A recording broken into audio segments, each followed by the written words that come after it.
Hi, I'm the cursed D20 that makes you think, wow, the dice do giveth and they do taketh away.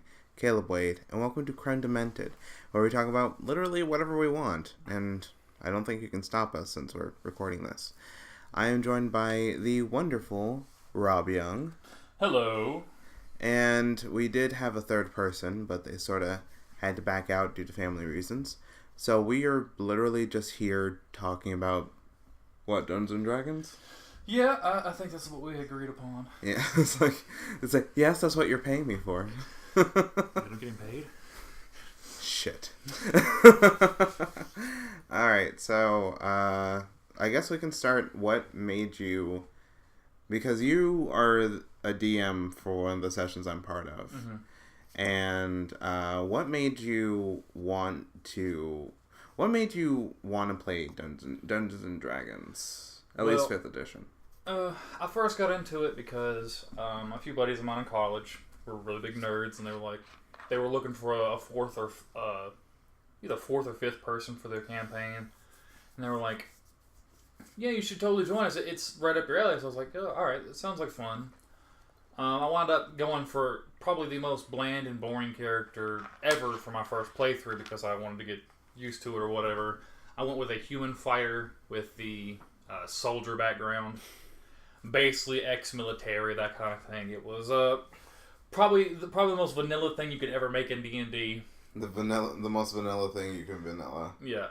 But as the campaign went on and I got more comfortable with things, I kind of I spiced it up a little bit. I turned him into an eldritch knight who became fascinated with magic when he basically, one of the encounters was we were against these cultists, and we had them and we were interrogating them, and all of a sudden they used magic and like their skulls fused so they had no mouths. Oh wow. It was very interesting. Needless to say, that was kind of how my character was like, magic can do this. Magic, you say? Magic? And so his first experiments with magic were basically trying to summon other creatures. Okay. His first one went horribly wrong. Of course. I tried to summon a rat. Okay. And the spell backfired, and instead of getting a whole rat, I got a half skeletal, half actual rat. Oh my gosh. The top half was rat, the bottom half was skeleton. Oh no. And this is where Kat, who's also part of one of our sessions, part of the session that you're in, that's where the inside joke of "bitch I might be" comes from. Because the rat's name, I called him Skeletor, and his whole bit was, the first time the party saw him, they're like, "Is that a zombie rat?" And he goes, "Bitch I might be." So that's really what kind of got me into D&D, and that campaign, it went on for a while before it kind of fell apart. The DM was very new, and he was very inexperienced when it came to pacing the actual story part of it. So it rushed and then ground to a halt, and then eventually everyone just kind of lost interest and fell apart. I've been there.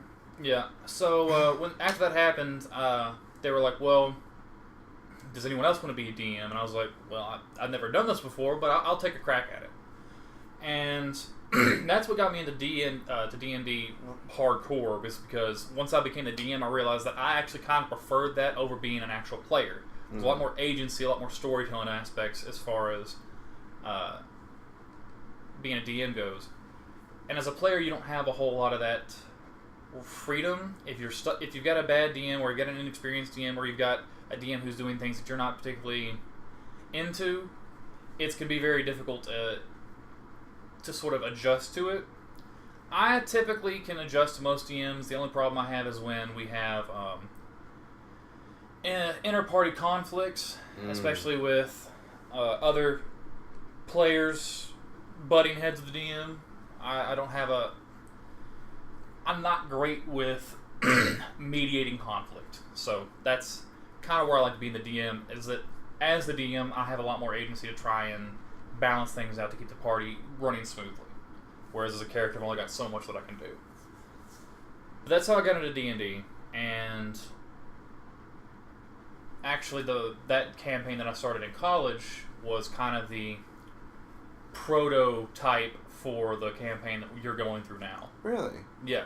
The very first part, that's actually where Keela came from. Kat's character from your from my first campaign. From your fantasy campaign. We don't need to talk about that. No, but Keela was originally envisioned for that one. She hated tieflings, and basically her whole backstory was, I'm sure you remember it, but yeah, her whole village tribe was raided by. Yeah, her tribe was killed by tieflings. The children were taken away and kept as slaves or whatever. Mm-hmm. And so I had this whole thing where Celestia was in the campaign at that time. That's where she was first envisioned, and she was a little bit more human looking for a tiefling. And because of this, I kind of worked the way around the story. She wore full heavy armor, so of course you couldn't tell what she looked like. She had the horned helmet, but horned helmets are a big thing anyway. Yeah. And so basically, I kind of tricked Keela into having this friendship with this person, not knowing who they were or what they actually. She thought she was human, when in reality the person with the armor was a tiefling. And when the first time the armor came off, the look of surprise on her face was just priceless. It was priceless. She'd been working alongside this tiefling for, I think it was about a month before she really came to realize what was going on. And she just looked at me and goes, "What have you done?" Oh no. And there was a lot of tension there. Originally, once she found out about that, but given their past experience, it kind of went over fairly well. But I guess I should let you actually get to telling me how you got into D&D, since I kind of taken. Oh boy, well, I got into D&D because I always thought it was kind of cool, and I set it as sort of my bucket list thing. I said I'm gonna play D&D one of these days, and when I met up with a guy for my first campaign. He's just like, "Yeah, we're playing D&D, whatever, and you should come." I'm like, "Oh yeah, sure. I've never played D&D. This is gonna be fun." And I think at the time I was watching Critical Role as well, and catching up on all the episodes, all 115 of the first campaign, plus all the one shots. Oh yeah, I was in, dude. Vox Machina for life. But I've always been interested in it, and I've always been interested in making characters. And my first character for D&D ever was this archer. No. Actually, I take all of that back. The first time I actually played D&D was on Roll20, which was it's like this online resource. Oh yeah, I've seen that before. Yeah, and my friend Elric and my friend Olivia, who did the prototype version of this podcast, Psychotic Circumlocution. You can find that on Mixcloud, folks. She said, "Yeah, we'll play Dungeons and Dragons with you guys." And I'm like, "Yeah." And my first D&D character ever was this high elven ranger named Aramis. His backstory was sort of like came from nobility, but sort of was the only child. His parents really didn't have like a hand in his upbringing. He was mostly a loner, and had like this imaginary friend named Nox. Turns out, as he grew up and fell in love, the imaginary friend came back as a split personality. Oh yeah. Yeah, and that story ends badly. Yeah, from what I've understood. It ended badly, guys, and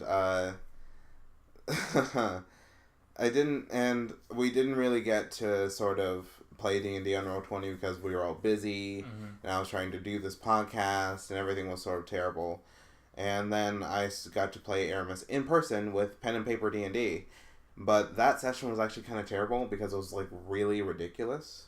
Oh, was it Ryan's campaign? Yeah, it was Ryan's campaign, and it was ridiculous to the point where there's a rapier that screamed rape every time that you use it. Yeah. Ryan's an interesting character as a DM anyway, and his campaigns tend to have ludicrous amounts of anime references and just over the top. His are more. I'm trying to put this nicely. His are more about having stupid fun, as I like to coin it. It's about stupid fun. It's not about a serious story or about character development. It's about just doing ridiculous, over the top shit for the sake of it. I was having none of it. So I wanted to be a DM because I was watching Critical Role and I was heavily inspired by Matthew Mercer's like GM tips and then later Satine Phoenix's GM tips. And I'm like, yeah, I can do this. I can do that. No, don't worry. I can make this okay. And then shit happened, and then I felt worthless for a time. And that was compounded in part by one particular player who was a complete asshole. He looked me in the eye and said, maybe we want a better DM during my first campaign ever. Yeah.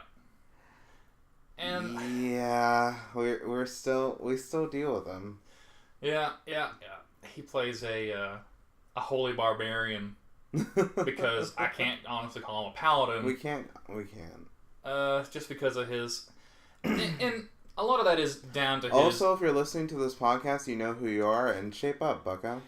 But anyway, his playstyle is very much mechanically inclined. He doesn't really care about the role playing or the character building so much. And I think that's where he and I come into conflict because I'm all about that role playing. Yeah, and you intentionally take things that may or may not be beneficial to your character just for the sake of story. Mm-hmm. You will actively sometimes hinder yourself taking things that are probably not optimal, but make more sense story wise and add flavor to the character. Yeah, that's how I am. Most people kind of fall in between, but he's an extreme case of power gaming. He's a power gamer, and sometimes even as a DM, I have to resist the urge to knock him down a peg because he tends to get this inflated ego. High and mighty? He gets very high and mighty. He gets this inflated ego. Most of the time, he keeps it in check. Most of the time, and that's due to our friend. Yeah, his best friend that he's known for years keeps him in check for the most part. Oh, he knows how to temper that asshole streak that runs through him like a brown stain in someone's underpants. It's like that friend is the Black Widow lullaby to the Hulk. Like, yeah. But if the Hulk was like an egotistical asshole as well as super strong. Yeah. But like we said, shape up, bucko. But all in all, I'd say that for the most part, there's no player that I've had so far that is just so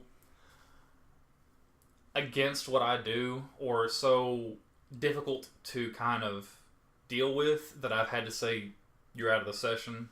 Most of the time it's just a matter of, well, sometimes you set him aside and you talk to him. Sometimes it's just in-game things or just a quick reminder. Look, I know that this is, you gotta make sure, especially with this is a big thing with players, is keeping your player knowledge and your character knowledge separate. Yeah. Especially with new players because they don't have that, like they don't have that divide yet. Yeah, they don't have that divide yet. Now, your first experience as DM was pretty awful. It started off pretty strong. It wasn't bad, and then you had problems with pacing. Yeah, I did, and I admit that. That's something that comes with time. A lot of people have problems with pacing to begin with. They have all these different storylines and story arcs that they want to get to, and sometimes they maybe even feel pressured by the characters or the players to sort of rush things along. But once you've gotten kind of this idea of how you want a story arc to play out, you have to make sure that you go into fairly detailed explanation without getting wordy, if that makes any sense. You have to sort of balance the. Give the players enough details without getting verbose. You got to give them a sense of progress without railroading it. Yeah. You can't just oh well they're doing this, so just skip ahead to this or whatever. And the one thing I've always learned: know your players first. That's a big thing, especially with larger groups. They're harder to control because you got so many people you're trying to juggle at the same time. Yeah. So you got to know all with different playstyles. All with different playstyles. You gotta make sure you know what's rewarding for each player, and you have to know what each character. So you have to have that. You also, as a DM, have to have that divide between the player and the character. Because the player, let's say for instance, Kat, she plays Pippi. Kat is a very laid back kind of individual. She enjoys the kind of the silliness, the upbeat kind of things. But as Pippi, she's kind of this. She's very sweet, but she has this switch that flips in combat. She just becomes maniacal. She loves to, as Pippi, when she's in combat, she just loves to have just these explosive moments in combat where she's just laying waste to people, which is fine. And a good way to motivate Pippi is, especially so now that she's got her animal companion Gideon, the bronze dragon, sort of not hatchling anymore, but he's slightly larger than that. But now she's got that bronze dragon. Now, I know what that sounds like, guys. A gnome with a dragon. But, it works in context. It works in context of the campaign, yeah. But she's got that, and a good way to motivate her is that sense of maternalness. And Pippi as a character is very maternal. She's actually fairly young for a gnome. I think she's like 18 or 19. She's 18. She's like 18 in game. Yeah. And so she's still fairly young, but she's at that age where maternal instincts are still very much present. And with this last siege, good way to motivate her to do something: hurt the dragon. Make it very. It makes it much more interesting. She gets. This is kind of the first time I ever kind of messed with that. Her character went kind of berserk, actually. She did. We actually joked about it, but it was not a joke. Like, it was not a joke. I think I was the first one that was like, "Who are my baby?" Yeah, she went very Batman on it, or who is it that plays in Taken, the star? Liam Neeson. She went very Liam Neeson on it. It was a good way to kind of nudge her character to get a little bit more depth to the character. Pippi has some pretty good depth, but I wanted to kind of nudge it, see what happened when put under stress, which turns her into a very scary little gnome.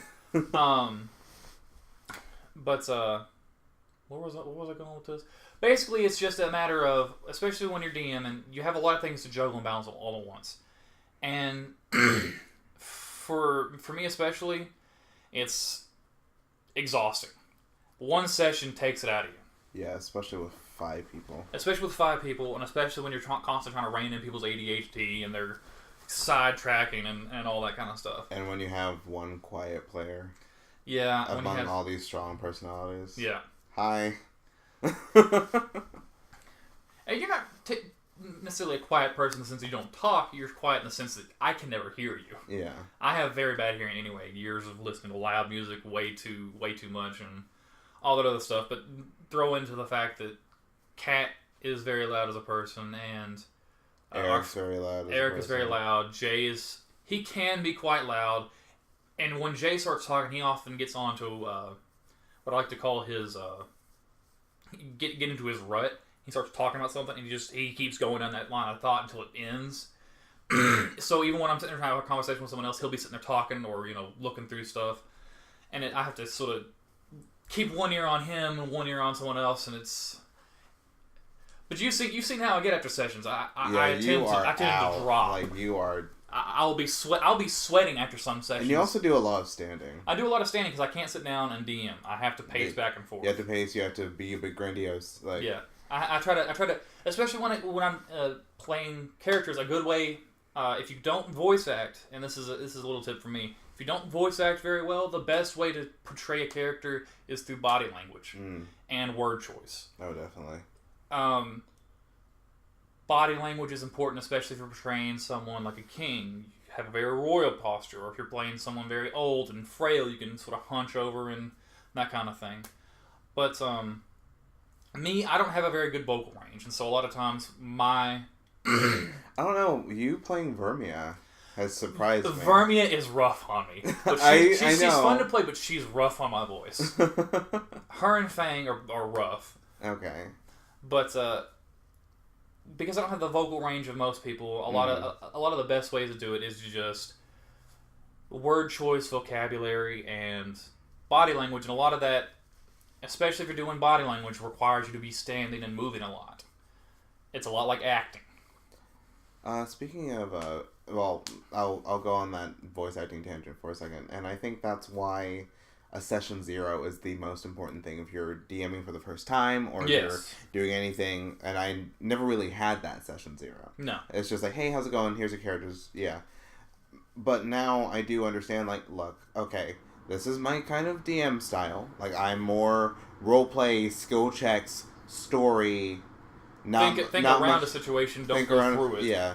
Think around a situation, creativity, innovation, like, buzzwords. Yeah. Like, it's not combat oriented. I'm not combat oriented. I'm just not. And I think a big part of the reason it failed wasn't down to an experience, because as a DM, you can work around experience. The players can help with that. It was more down to the majority play style of the group was combat oriented. That's not to say that everyone in the group was combat oriented. But I know in particular that for my character, Karan, I went into it with a very power gamey kind of mindset as far as this, because I went sorcerer, and if anyone has ever played sorcerer, you kind of know that sorcerers are like the dumbed down wizard. Mm. They've got all the blast spells and the evocation school spells, but as far as like the utility spells like fog, cloud, and grease and that kind of thing, they're what's that? They're pretty useless. They're the jocks of the spellcasting classes. They literally, it just comes naturally to them. Whereas the wizards have to study and they have to be kind of nerdy and they kind of have to do all these other things. And then sorcerers like, oh, look at this, I can do this by birth. Like, sorcerers cheat, warlocks have to make deals, wizards have to study, clerics have to pray, and druids just have to, like, be in nature, I guess, question mark. Well, druids, the whole thing about druids, they're inculcated. It's almost cult-like what druids are. Yeah. And it's very, druid's an interesting class. At least in my opinion, because it can actually be a fairly dark class. If you really look into the lore of druids, you can only be a druid by being taught by another druid and going through the initiation rites. So it's very, very, it's set up to be almost like a cult. And while there's a cult that worships nature, nature is not always nice. No, it's not. And that's kind of where the inspiration for a second campaign that I had in mind, once this one plays its course, is coming to, is it trying to play off that whole, not all druids are good, friendly tree huggers. No, they're not. But anyway. But, going back to that voice acting tangent, I found that my character Nadia, her voice has sort of mellowed out over the session. Like, at the beginning, she was very uppity and, oh, darling. But then it sort of mellowed out, and she's a bit scared, and she's, like, there's a slight difference, but it's there. She's gotten muddied and bloodied, as I like to put it. And that's happened to Pippi as well. She was a very high energy, I'm a mushroom, upbeat character, and she's kind of come down a few tones because of the kind of the horror of being an adventurer. Yeah. And that's a big thing about D&D, is that a lot of times people kind of overlook the whole idea of adventurers as being, they're heroes, they do noble things. But the thing is that even if you look back historically at knights and the like, a lot of them suffered from pretty bad PTSD. Oh, definitely. And a lot of adventurers are probably going to suffer from that as well.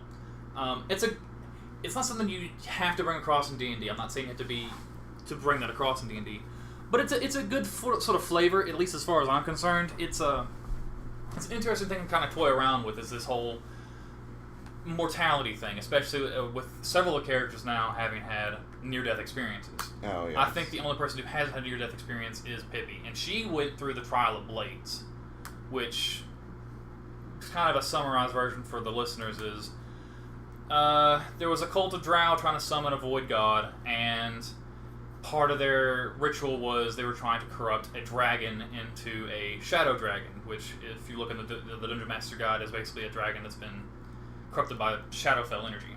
Okay. And and in order to basically save this egg, she had to sacrifice a lot of blood and a lot of life force in order to deactivate all the magic runes pumping energy into it. And she left that trial with barely any HP left, and the character Pippi, the character, kind of left there very scarred, I think, both physically and psychologically. I'm not really sure how I feel about it yet. It's nice every now and then to kind of throw those things in, but you got to make sure you temper it back a little bit. Like Nadia, she had a torture scene as well. Oh, and I made sure not to go. I didn't go much into detail with that because it wasn't something I felt that everyone would be comfortable with at the table. So I kind of glossed over it. I had her make skill checks, had her make different things, and there were a few graphic details, but most of them I didn't go like overboard with. I didn't go saw on it and vividly describe people's heads busting open or anything. When do I get that spell? Psychic Creme is a good spell. I have Maybe to say. Next campaign. You might even get it this campaign. It's what? I mean, it's a matter of how things play out. But anyway, going back to the voice acting. Quiet gasp from Caleb. Yeah. Quiet, excited gasp from Caleb. Going back to the voice thing, it's important for characters to develop. If you're doing D&D, especially, because half of the game is how the character you're playing is evolving. How characters should never be static. They should be dynamic. Good characters are not static, yes. Bad characters are static. Good characters are dynamic, generally speaking, unless you're trying to put up a very white versus black or good versus evil kind of campaign. A very, good and evil are separate things and there is no gray. Which is, has its own merits. Some of the best stories... Your campaign's very morally gray. My campaign is very morally gray. I like to play true to life. I like to play things true to life as much as I can in D&D while still having those fantastical elements. I like to have things kind of grounded in realism to help suspend disbelief and get people involved in their characters. I know some people they prefer to kind of simplify things, and that has its own merit. Some of the best stories ever told throughout time have been the forces of good conquering the forces of evil, and there is very little gray there. But like you said, for my campaign, things are very morally ambiguous. You are never sure, and it's not good. It's not forces of good versus forces of evil. It's forces of freedom and chaos versus the chains of law and order. Because the party as itself represents, and this is kind of a summary of the campaign for the listeners again. They're basically fighting against Tormus the Blackened, a wizard who wants to summon a void god by the name of Torment Utun, or Nonilus, as his real name is, to basically create a utopia. To basically create a utopia by binding every single individual will to a single mind, and therefore erasing individual thought and personality in the name of basically peace and order. You're not going to go against someone if you know what they're thinking. If you think of yourself as someone else, literally as someone else, you're very unlikely to actually hurt that person. But on the other hand, humans are all about freedom of will, freedom of choice. We don't like to think we're bound by fate or other broad categories where we simply can't fight them. We like to think of ourselves as very individual and unique, and that's where the party kind of steps in as the force for creativity and change and chaos, even if that means that people get hurt, even if that means that crime is still a thing, and even if that means that you got to go to war, you got to make sacrifices for it. And there is no right or wrong in that, in my mind anyway. There's no right or wrong answer to that. Because, in a sense, we live in a world where we have both of those things. We have the law of the land, or of the government, basically saying these are things you cannot do or you'll be punished for them, but they don't dictate every facet of our lives. Things may be changing sometimes. I feel like they're changing sometimes. Sometimes feels very Orwellian in nature, where things are going. Yeah. But we live in a world that has a little bit of both. And there are definitely pros and cons to both sides. So that's what I like to play with as far as my campaigns go. I know that Ryan, as we mentioned, is all about having stupid fun. It's just about having really overpowered characters, making anime references and blowing stuff up. And there's a catharsis to that as well. And it's all about, especially as DM, is finding players that are interested in what you're trying to basically give them. Don't compromise what you want to do as a DM for what the players want to play. There has to be a little bit of back and forth, of course. Yeah, and you have to make sure that they're having fun. You have to make sure they're having fun, but at the end of the day, as a DM, especially if you're trying to make some overarching story, and it's not just a one shot or something like that. If you're trying to make a campaign, a true campaign, you call the shots at the end of the day, and you have to make sure that you're not compromising that just to make a few people happy. See, I kind of fell into that trap with my campaign. Like, I let Eric rules lawyer me, and sort of because he had more experience than me, so he must be doing everything right. When I did not see that he was actually power gaming me. Yeah, and that's the big thing too. Is you got to make sure that you're keeping an eye on your players. The players, it's not and players. If you are a player, you have to make sure that you're not doing that either, because this is not players versus DM. This is very much players and the DM coming together to create a world and a story. Never go into D&D thinking it's me versus them or it's us versus him or her. Always kind of look at it as we're coming together. This is a collaborative effort. And while it might seem at times like the DM is trying to fuck you over, he's not. Or she. He or she is not. They are, especially speaking from my own experience, I will sometimes put impossible odds in front of the party in order to kind of set up the stakes. You have to have a sense that the enemy is dangerous. You have to have a sense that the enemy is very powerful, and that you as a character, that your character has to grow in order to fight against them. You have to make sure that there's that still sort of shock that, oh crap, maybe we aren't strong enough. Yes, exactly. Because if you don't have that, it's just like, oh well, what's the point of anything? We're just badasses. Blah blah blah blah blah blah. Yeah. And that's the same. I've never felt that way in my year campaign. I have felt like I am not ready for any of this. I'm just going to try and do my thing. And then I got tortured. Yeah. And a big thing about any game in general, whether you play video games or board games or whatever, is that there's always going to be a sense of challenge. You don't come to a game most of the time to just sit there and passively do something. You're there to be actively challenged and to either think around situations or to gain enough power to bust through that brick wall, as it were. See, I kind of felt like I was doing that, being passive in Ryan's campaign, because, both of Ryan's campaigns, I did not learn my lesson the first time.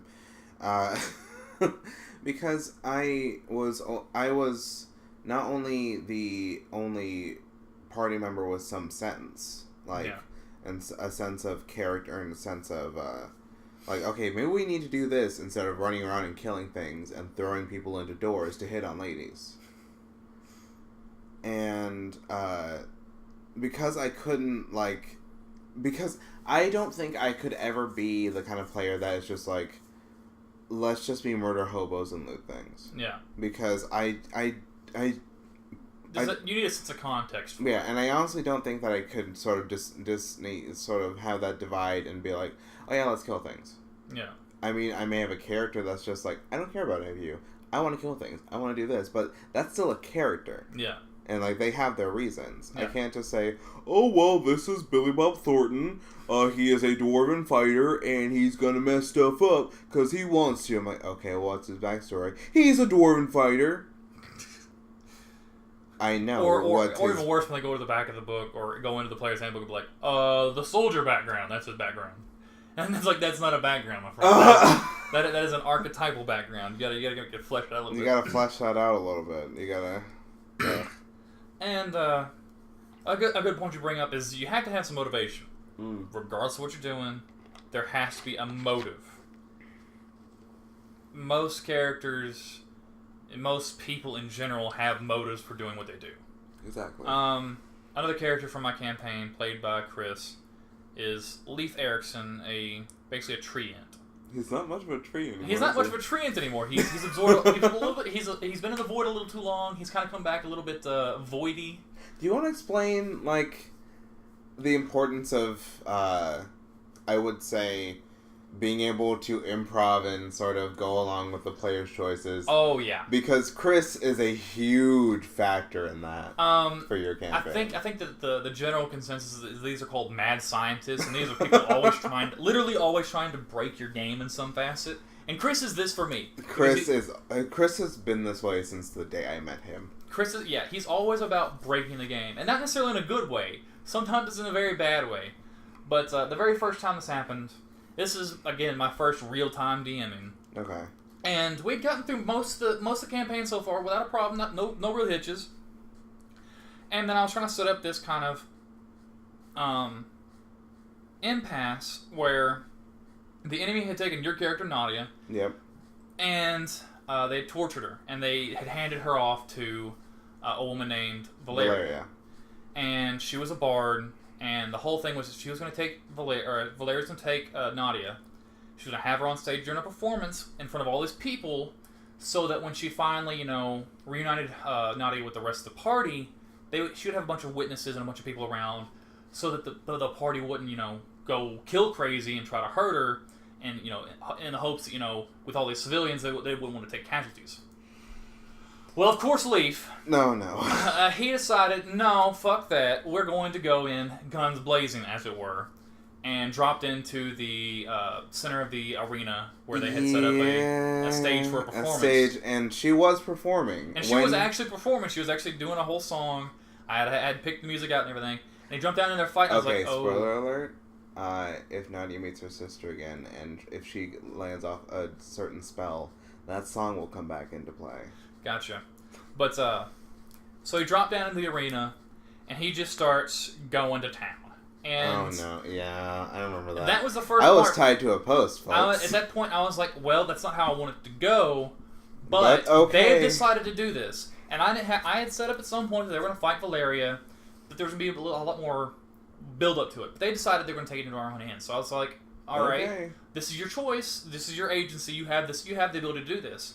So they went to fight her, and it was a tough fight. And at one point, Leaf used a cloak he'd found off of another enemy he'd killed, not knowing what it was. He thought it was a... What was it? Invisibility cloak, maybe? He didn't think it was an invisibility cloak. He thought it was basically a cloak to allow him to walk through the ethereal plane, to blink through the ethereal plane. Okay. But he puts it on, and he tries to use it, and he's instantly sucked into the void. And at this point, Pippi, the little gnome... Pippi was on his shoulders, wasn't he? She was on his shoulders in his branches, and she goes, where are we? And he goes, I have no idea. And they look around, they realize there's this giant void creature, and they're just sitting there. This void creature's about to swallow them both, and Pippi goes, nope. I don't have the cloak on, so I'm just going to drop off of you and phase back. And so Leaf was like, alright, I'm going to take the cloak off. You can't take it off, it's cursed. You can't take it off because you have no knowledge about the magic.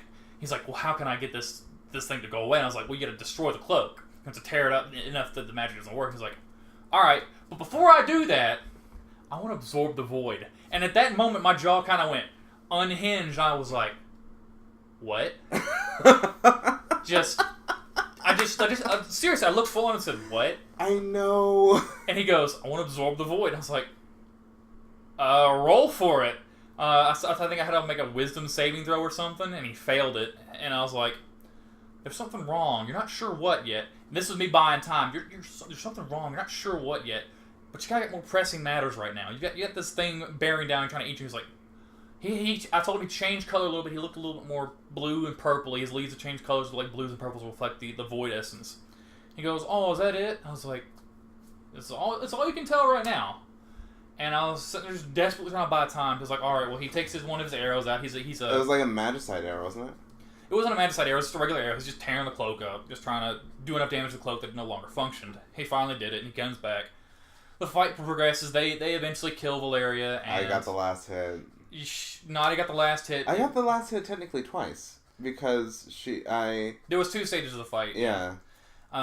Basically, she was dropped low enough, and she took a pill. She had almost like a cyanide capsule that basically took her, threw her into the void, and brought her back as a void creature in a sense. Mm-hmm. But the fight played out. They killed her. Nadia got the last hit. She'd been ordered by her goddess Lissa to kill her. Yeah. Because Valeria had once been a follower of Lissa and then betrayed her, and so Lissa was pissed off. She's the goddess of change and chaos, and she's just like, you know what? She's just like, nah, girl. Bitch, no. And so she went full on rage mode and had her new follower Nadia kill her. Yeah, and take her High Priestess necklace. And after the encounter was over, I was like, well, Leaf, you might want to do some more investigating on yourself. And he's like, all right. So he's sitting there just doing some checks on himself, and all of a sudden he hears another voice in his head going, well, aren't you an interesting one? We were like, oh shit, what did you do? And he's like, who are you? It's like, hello. He's like, yeah. Who are you? Why are you in my head? He goes, oh, I'm no one. I'm Volus, god of the eternal hunt in the void. And Leaf goes, oh, so now I have a void god stuck in my head. And that's how the story of Leaf became one of a treant trying to find, power and immortality, to a story of Leaf, the void construct, trying to find power and immortality. Find power and immortality through much bloodier means. Oh no! Yeah. And all because of that one thing that I allowed that I normally I would have put a brakes on, said that's not possible. But I was like, this is interesting. You got me thinking now, Chris. So I thought about it, and I was like, you know what? Do it. Wisdom saving throw. I'll think about it for a minute. Encounter's over. I give him what's going on, and suddenly this whole new branch of the story that I'd never fleshed out before opened up before me, and I was like, this is interesting. Branch. Yes. Thank you. My puns are on point tonight. Woo. But so it branched out, and I had opened up this whole new path of things that I had never even thought of. And so came the whole pantheon of the void gods and goddesses. Including Vermia, one of probably the most fun characters I've voiced and done in a while. Crazy Stalker girlfriend hopped up on void power. Also, grade S++ Klinger. S++ Klinger. She is hardcore into Leaf. Oh, definitely. Not necessarily in a romantic fashion. Vermia is very much enamored with the material plane and all the variety it encompasses. Also crazy jealous of Nadia. For what reason, by the way? The main reason is because Nadia was not only born into a position of power as being a human noble, but she also has these psionic powers that almost no one else on that material plane possesses. Yeah. So she's unique on so many different levels, and she feels like that's a threat to her sort of claim on Leaf. That sort of immense uniqueness. She measures worth by how unique and how different someone is from something else. Nadia's pretty different. Nadia's a very different individual. And because of that, she feels like Nadia's a threat. She doesn't feel like Pippi's a threat. Pippi's just a gnome. She's got a pet dragon. So what? Oh, she can play the fiddle. Oh, Who cares? She can play the fiddle. She can blow people's minds up with fucking fiddle powers. Great. Whoop-de-fucking-do. Auric is literally a dwarf paladin, and by God, she couldn't give two rats' asses about that guy.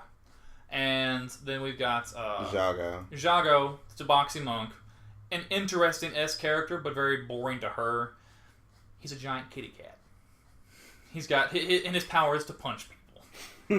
I cast fist in the face. I cast fist. And Leaf is probably the most unique thing she's come across besides Nadia. Leaf, by the way, his backstory that we're starting to get into is that he was a half-elf wizard who had contracted a disease called lung rot. Let's hope Chris doesn't listen to this podcast. Well, we've already talked about this. I've already filled him in on the. Let's hope the rest of the party doesn't listen to this podcast. Yeah, the rest of the party doesn't know about it, but I had to fill Chris in a little bit to kind of give him an idea what's going on. But basically, he was a half-elf wizard who had contracted a really nasty disease called lung rot, which over a series of years and years and years eventually causes your lungs to basically stop functioning. And rot. And so he was looking for a way to fix his ailment. When that failed, he tried to find a way to basically extend his life. And when that failed, he became so obsessed with not dying that it became a quest for immortality. Mm-hmm. He so badly didn't want to die. He was like, why should I stop at just curing this disease? Why not just make myself immortal and immune to diseases? So his first... you gotta go up, man. His first attempt was to try and enter into the this is kind of my homebrew, like, god of death, the cult of Necronia, which has in its possession the knowledge on how to become a lich. but it takes tens of, maybe even hundreds of years, depending on who's going through the rituals, in order to actually learn it. And because of that, he's like, well, on the one hand, it's going to take too long. I'm going to die before then. And on the other hand, even if I do learn the power, the ability to become a lich, someone's going to hunt me down and kill me. I'm a lich. I'm an abomination. Someone will try and kill me. That's not immortality in my book. Exactly. And so his second thought was, well, the treants live for a very long time. They may not be immortal, but they live a very long time. And while I can't become a treant, I can construct a being, or literally a construct, that looks enough like one to pass myself off as a treant until I find another way to gain immortality. Extend my life by a couple hundred more years. But in order to do so, he had to transfer his soul and his memories separately. And so the first thing that had to be transferred was his soul, of course. And so he stored all of his memories in little memory stones, or some people call them like memory crystals or whatever. But for the sake of this, they're memory orbs. And all of his life experiences, all of his knowledge, he put into that first. He basically copied it into there. And then he transferred his soul. But while in the process of transferring his soul, the Fae had caught on to basically what he was doing. And because of that, they're like, this is wrong. You can't do this. This is the domain of us. This is our domain. Sorry, girl. And so while he's in the process of transferring his soul, he was basically, the soul transfer is basically a ritual that you cannot interrupt whatsoever. If you do, your soul is lost. So he had to continue the ritual. And while he was doing this ritual to transfer his soul, they went around and stole all of his memory crystals. So that when his soul was transferred, yes, he was now theoretically almost immortal, but he had no knowledge of who he was. His base personality was there, but he had no knowledge of being a wizard. He had no knowledge of what he'd been striving to do. He just woke up and thought, oh, I'm a treant. I've been born, in a sense. But we're finally starting to kind of get into that backstory. With this last encounter, he encountered a sphere of truth, which basically draws a person in that has secrets that need to be revealed about themselves or about the world at large. And took it, he entered into it, and he was shown a glimpse of that ritual process. So now he's on a quest to restore his memory, figure out what he knew, which really plays into what he was doing just prior to that, which was multi-classing into wizard. Which I was just like, this just plays perfectly into my hands. But Chris is an interesting individual in and of himself, because he does a lot of the game-breaking moments. He does a lot of the... He'll come to me. He has so many crazy plans. He has so many crazy plans. He comes to me after a long day of work and like, I've got another plan. I'm like, dude, what are you doing all day that you're just sitting there thinking about this game all day? And I think that is the highest form of compliment. That he is so invested in this game, he's thinking about it in his free time. Every day, yeah. And he's coming to me with more and more ideas. He texted me or messaged me on Facebook Messenger the other day. I got another idea. I was like, really? Oh my god. Do you want to inform me about it? He's like, no, it's too long. I'll talk to you about it in person this week. And I was like, really? It's another one of those plans. And one of the worst of his plans, not necessarily worst in terms of like bad ideas, but just the sheer evilness of it was... The diabolical nature of it. Yeah.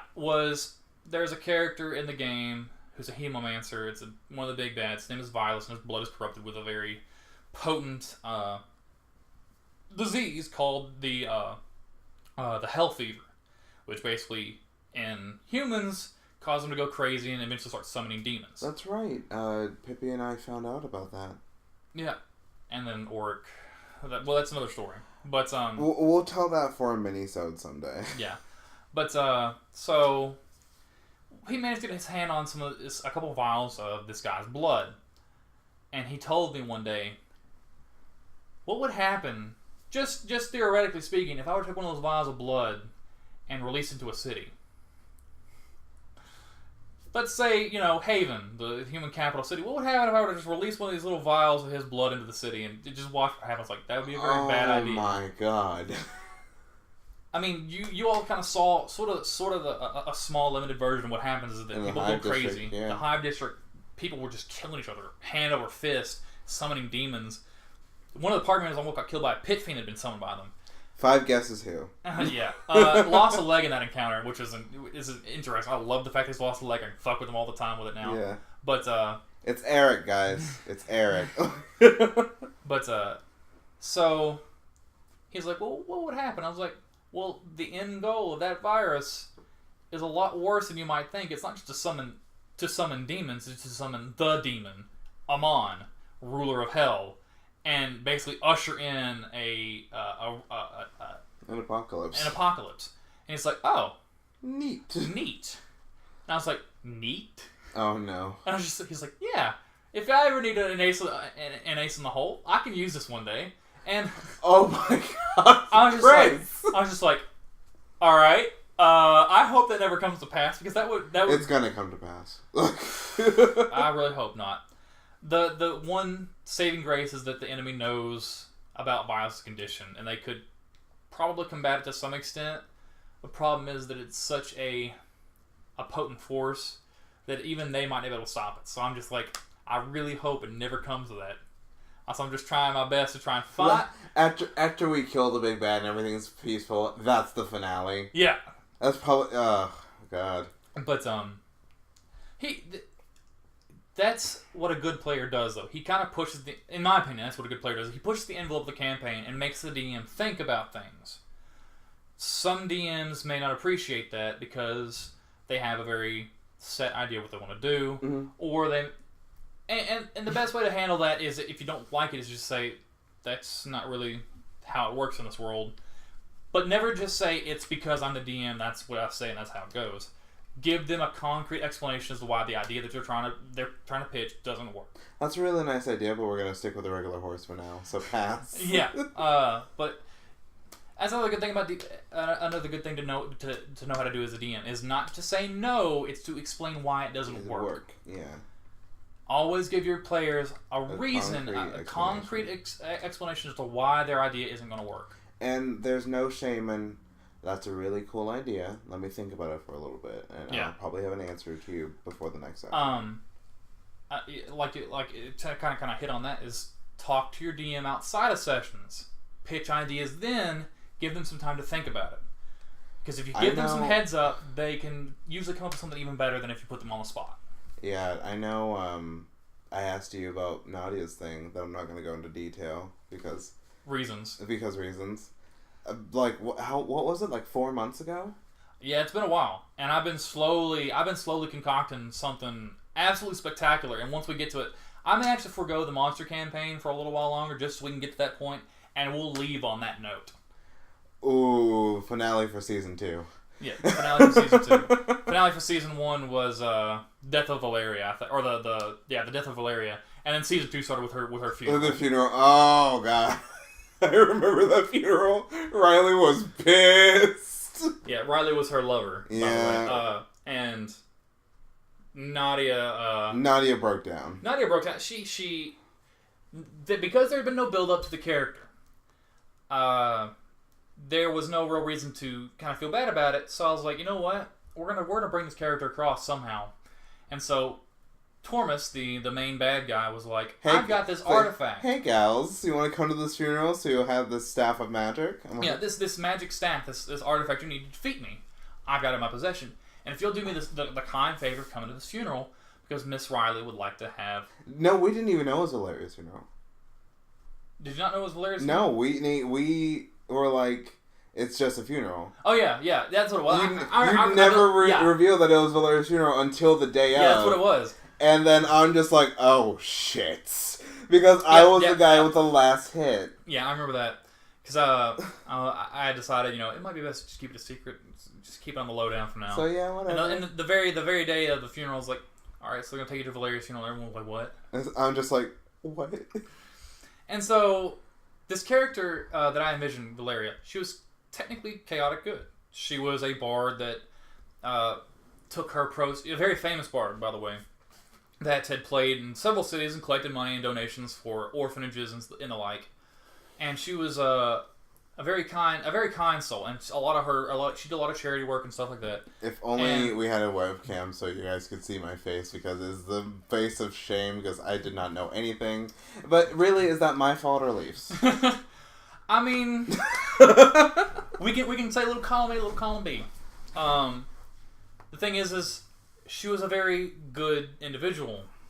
She also acted as a matchmaker with her friends. She was a very social, outgoing person. Mm-hmm. And she's got her own little backstory to kind of explain her that I've given to Pippi. Or I'm going to give to Pippi or Kat next session. That kind of describes that whole backstory. But the whole thing was that she was a very kind soul. She had a lot of people that loved her. Yeah. But she had a lot of people who loved her. She was very well respected. She had a lot of friends. The party had not known that going in, and they killed her. And a lot of people were very mad about it, very upset. In particular, two of the other big bads. One of the other big bads, John Wilhelm. He's a gunslinger. And he was Valeria's best friend. She was his best friend. He had been, and his whole backstory is pretty complicated too, but he was burned severely in a fire during one of the battles during the Orc genocide, the green skin genocide. And he'd been nearly killed and was burned, horribly disfigured. A lot of people didn't like to be around him. He's not a bad person per se, but he's a reminder of the horrors of war. It's very horrific to look at him. But Valeria saw past that and befriended him. They became very close. And because of that, when she was killed, he kind of lost a little bit. As did Riley, her lover. And both of these things will come back to have repercussions. Just as Leaf's decisions have come back to have repercussions on him as well. Basically, any choice that a player makes, not only should it have an immediate effect, there should be repercussions further down the line. Yes. Especially for very large decisions. They need to have grander repercussions. You don't have to figure that out immediately. You can, so long as you can kind of spitball an idea and be like, well, this is an idea of how it could affect them. We'll come back to that and we'll find a way to work into it. Exactly. That's a great way to get players involved because they feel like they have agency. They feel like they are having an effect on the world, which is what any good character should be. Yeah. They should be an active force in the world. I really think you would like Fate. I've heard good things about it. I just don't think that we have enough people that are interested in playing Fate to play Fate. Fair. And it is a bit more roleplay heavy. Yeah. And the character creation, really, it's very interesting. We'll go more on that for another day. Yeah. But, gosh, like, I remember the funeral.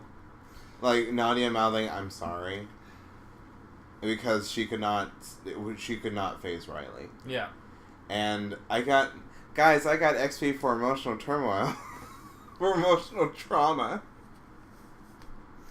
Yeah. For crying alone in a corner. Oh, it was very in character, and that's one of your strengths as a player. Just to go ahead and throw that out there for everybody, is he's a very good role player. Oh my he knows how to play his characters. Thank you. Whereas the rest of the other players have their strengths, he's much more of the role play. Eric, he's great at the power gaming. It kind of grates on everyone else's nerves, but he's good at it. He's mechanically speaking, he's good at power gaming. Mm-hmm. Even if it kind of fucking mess with his character a little bit with his holy barbarianness. Jay. Even if it costs him a leg, not an arm, am I right? Yeah. Jay's fairly good with. He does good characterization, and I feel like he as an individual, it really balances the mechanics versus the story. Yeah. He's good at juggling those two things. Kat is much more. She's a much more immediate satisfaction kind of person. Mm. She wants feedback pretty much immediately on when she does something, and so I have to kind of adjust for that.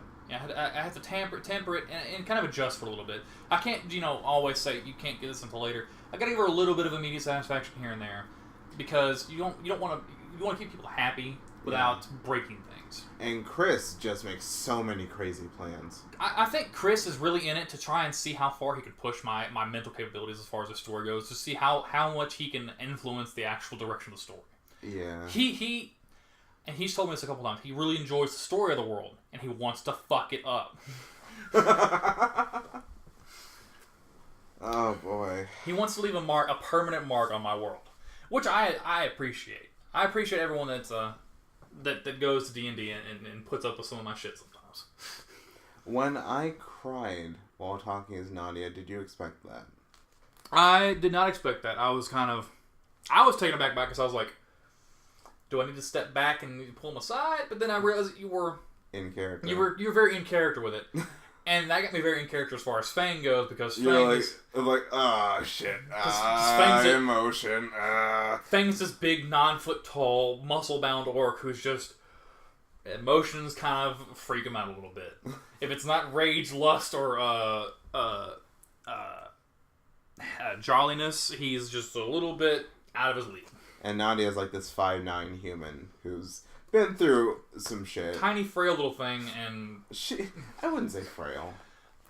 At times, she definitely compared to this orc, is definitely frail. I mean, compared to Fang, literally anyone is frail. But and that's, you got to make sure. Just as kind of a kind of cap on all this, you got to make sure that everyone is having fun. That's the, and a lot of people get caught up on the rules. The first and foremost rule is the rule of fun. Exactly. It supersedes all the rules. If it's fun, then it works. You'll find a way to make it work. I'd have to say that the two main rules for Dungeons and Dragons are the rule of fun and the rule of cool. Yeah. If you think like, say, well, I want to shoot this arrow at this guy, and if they describe the kill in a cool way, I'm like, as a DM, I'd be like, that's what happens. Yeah. That's why I love doing How Do You Want to Do This? Yeah. Which I got from Critical Role, because it gives the players a moment like, oh crap, I got this guy. How do I want to do this? Yeah. Well, even if they say, oh, I just slash him. I'm like, okay. You bring your sword down onto his clavicle, making sure that you look him straight in the eyes as you end his life, and your blade is wet with blood. They're like, awesome. Yeah. Granted, that's not going to work for every player, but that's true. Hey, speaking of real cool, the siege session where Leaf managed to get himself fired out of a giant crossbow by a construct that looked a lot like and then Jago threw him back. Jago, being a monk, can redirect missiles, and because Leaf was being used as a missile, he redirected Leaf from himself back at the thing that shot it.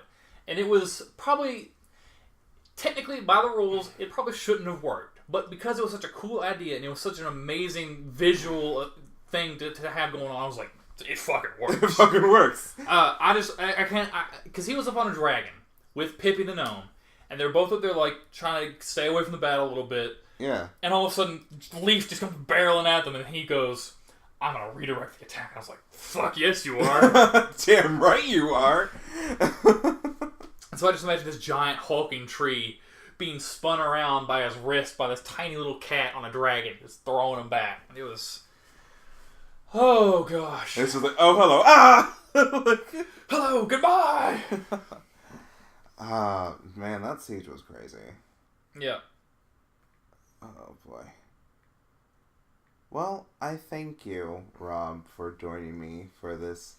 I think we're just going to call this DM Tips with Kaleb and Rob. I'm okay with this, yeah. Thank you guys for listening to Creme Demented. We have a Gmail if you want to ask us questions at askcremedemented@gmail.com. My personal Twitter is @CalebIsBalak, or @CalebIsBalak, and we also have a name, Creme Demented. Creme Demented also has a Twitter at @Creme_Demented. Thank you for listening, and have a nice night. Bye, guys. See ya.